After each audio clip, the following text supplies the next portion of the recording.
Thank you, Rahul. Good afternoon, everybody. It is a real pleasure to be here with you all today, even if we're occupying the speaker's graveyard shift. But as Tim said, the organizers thought long and hard about this, and they figured one way to make sure people stay awake is give them something of a boxing match, right? We're going to have a little debate here. And the way in my high school years and my college years, I was a keen parliamentary debater, and it was always all about outdoing your opponent, right? You've got to do the counterpoint thing, but there's also something to be said about presentation style and impressing the audience, right? So I'm thinking to myself, Tim's got this great PowerPoint and a lot of interesting studies and ideas he's presenting. Impressive start. What can I do to impress this audience and already get them on my side before I even start doing my little counterpointing? And so I thought long and hard to myself on that and said, hey, there's an easy answer for me. I can focus on the fact that in my younger and formative years, because my father was a diplomat and happened to be posted in Delhi for a while, I spent a good deal of time growing up here. और 10 साल दिल्ली में रहने के बाद थोड़ी बहुत हिंदी बोलना भी सीखी है. तो इसलिए मैं तो ये पूरा डिबेट हिंदी में करने के लिए तैयार हूं, लेकिन मुझे लगता है कि मेरे फॉरेन फ्रेंड्स के लिए वो थोड़ा अनफेयर होगा. इसलिए अगर आप इजाजत दोगे तो मैं वापस फिर से अंग्रेजी में बोलना शुरू करूंगा.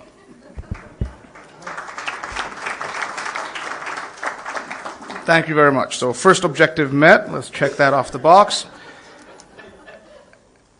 Any debate, in order to be meaningful, has to set the parameters of what it is you're debating in a defined manner.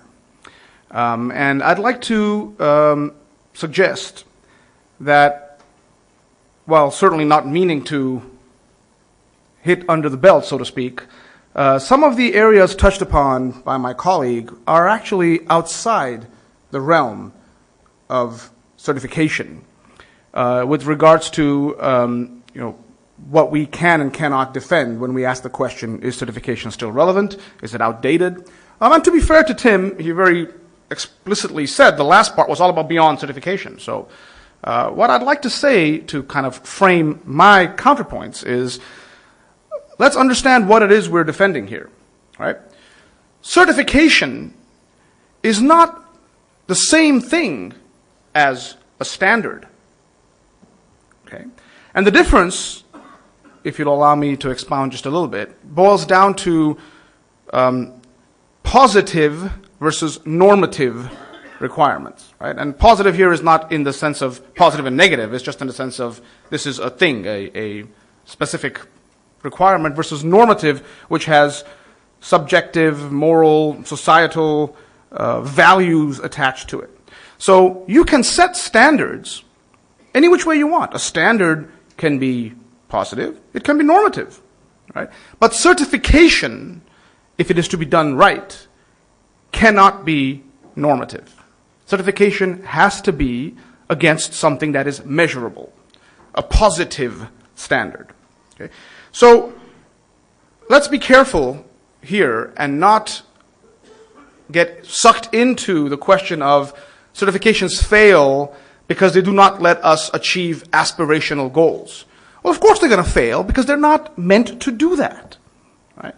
When I stand up here to defend certifications, and I will to an extent conflate certifications with audits, but I will not equate certification with standards per se. I want to make that distinction clear. When I stand up here, I do so with the firm belief that that defense is really only possible and really only desirable in the context of what it is certifications are meant to achieve. And they are not meant, they are not suited, in fact, by definition, they cannot provide for aspirational goals, because certification has to be against a measurable and, by extension, auditable standard. We've had some excellent presentations so far already, and Tim has contributed to that with regards to what we want done. And yes, there's a lot of progress that still needs to be made. But I always like to point out that we should not confuse the fact that we have not yet achieved what we want to with the belief that we have made no progress at all. I think that is patently false and an indefensible position, because a lot of great progress has been made. And it has been made because of the work done by certifications, even if they're not yet where we want them to be. And I think Dr. Bennett's presentation from earlier made that point very eloquently. There is a lot more that could be done. We should be pushing for, and in answering the questions she was asked from the audience, that came through clear. But don't allow that to lead you to the conclusion that it's all bad. All right? And so let me start then taking on, point by point, Tim's pre-beyond certification presentation. Beginning with the reminder he gave us of 3 really tragic events that occurred from late 2012 through to the early part of 2013. There's no denying how terrible those were, and certainly they have had a lasting impact on our space, social compliance, auditing, and certification.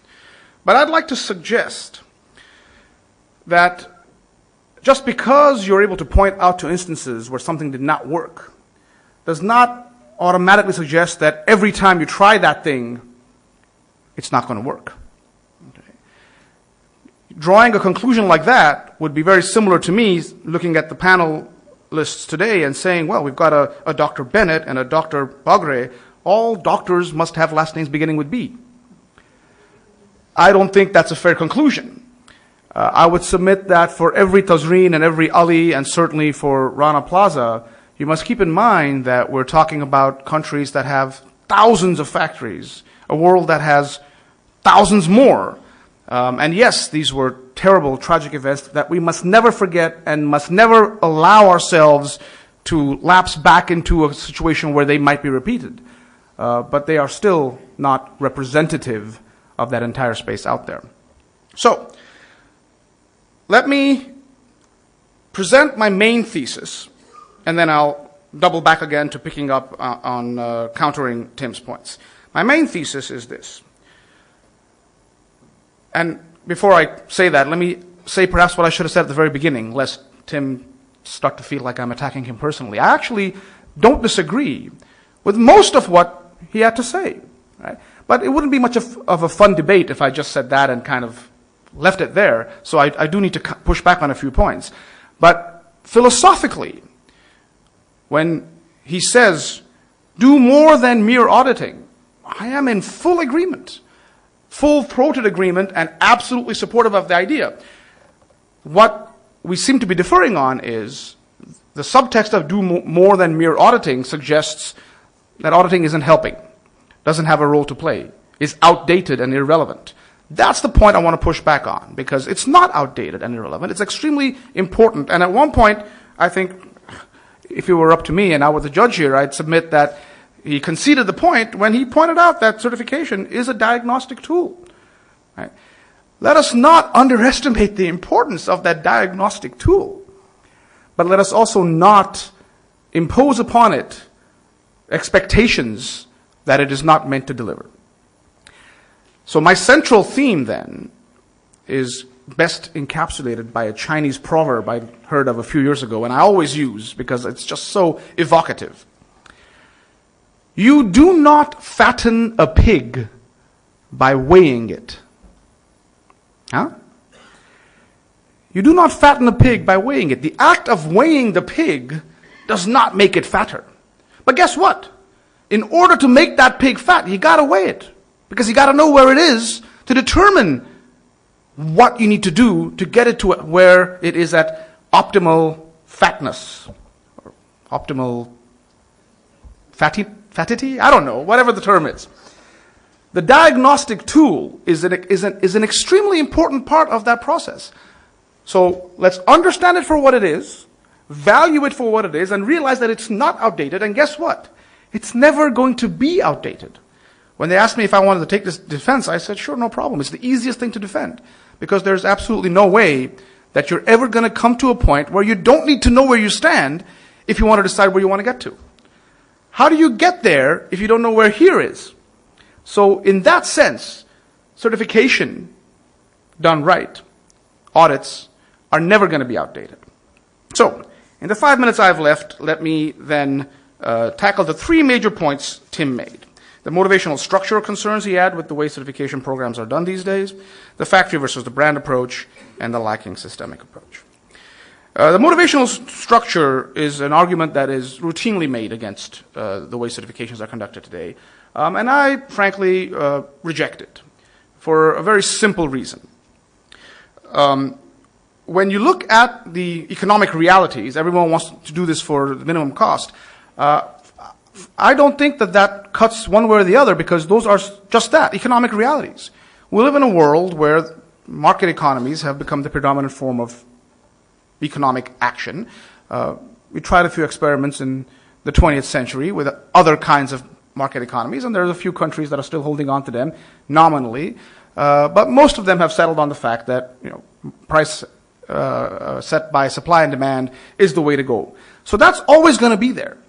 Okay. Presenting it as a problem of constraints, economic constraints, does not slice the pie one way or the other, because the whole world is operating under those constraints. We are simply going to have to say, just because those price constraints are there, it should not follow that certain minimums have to be ignored or certain maximums exceeded. But those economic realities are not going anywhere. And in that same context, the idea that factories are paying for the audit and therefore there's an inherent bias built there, I also have a problem with, because when we look at all kinds of other professional endeavors in our lives, whether it's paying our lawyers or paying our CPAs or paying a consultant, we recognize that it is possible for the beneficiary to do the payment and expect professional services.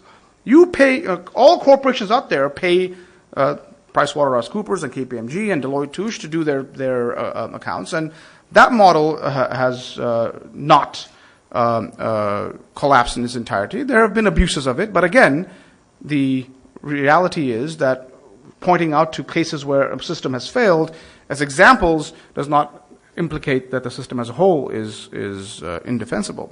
So the factory paying challenge for me is a secondary one. The more important one, which Tim did bring out, is the credibility crunch, because the only one kind of in that matrix he drew out that has credibility as its sole purpose was the certification body, the standard holder, at the end. And for them to do their job right, the appropriate checks and balances do have to be in place. So if the certification body is the one that ultimately is setting the standard, I agree we have a problem. We do need to have the standard holder that is then driven by its own market interests, by the way, because you said yourself, it has to be something that it sees as providing value in the marketplace. You will have the checks and balances needed to overcome and ensure that the CB is being professional, the same way we have accounting standards boards being sure that the CPA firms are being professional. Factory versus brand approach, not much disagreement there. I do believe that there has to be more focus on the brand and the role they have to play in there, and I go back to agreement on the point of do more than mere auditing. But when you, again, present as a problem that the burden of implementation is on the factories, I suggest that that's a false dichotomy, because who else is going to do the implementation? The burden has to fall on where the problem has been found. Now, if you're suggesting that that's the only place the burden is, and that's the problem, I agree with you. I think there is burden to be shared. But to suggest that because the ultimate actor tasked with improvement is the actor that failed to perform up to a standard is a problem, I don't agree with that particular logic. And I'm running out of time, so I'll keep my lacking systemic approach, loop it back to my general comment about how a lot of the points in that space start to bleed into aspirational stuff. When we talk about keeping an open attitude, again, how do you certify that? That is not a certifiable standard. It's a good standard. It's a standard I think I agree with, I concur with. But when it comes to certification, you're not going to certify a normative aspirational standard. So my time is up. Let me end by saying that certifications are best thought of conceptually the way you think of driver's licenses. All right? Driver's licenses serve an important purpose in our society, and they're meant to give us a sense that folks are not allowed to operate a motor vehicle before demonstrating a basic ability to do so. But driver's licenses don't tell us whether a driver is good or bad. A driver's license will not distinguish, me from Lewis Hamilton. Right? We don't expect them to serve that purpose.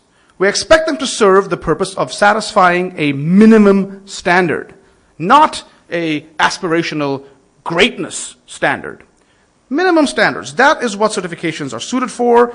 That is what you have to recognize they are there for. It doesn't mean that that minimum standard cannot be raised over time, right? Which certifications have done. But it has to be at that floor that you're certifying, not at some aspirational ceiling. So do not ask certifications, to do things that they're not meant for. If you recognize what they're there for as diagnostic tools, and you recognize the value that they bring to the table, you will acknowledge that they are not outdated, they are still relevant, and always will be. And with that, I would submit that the motion that they are irrelevant fails.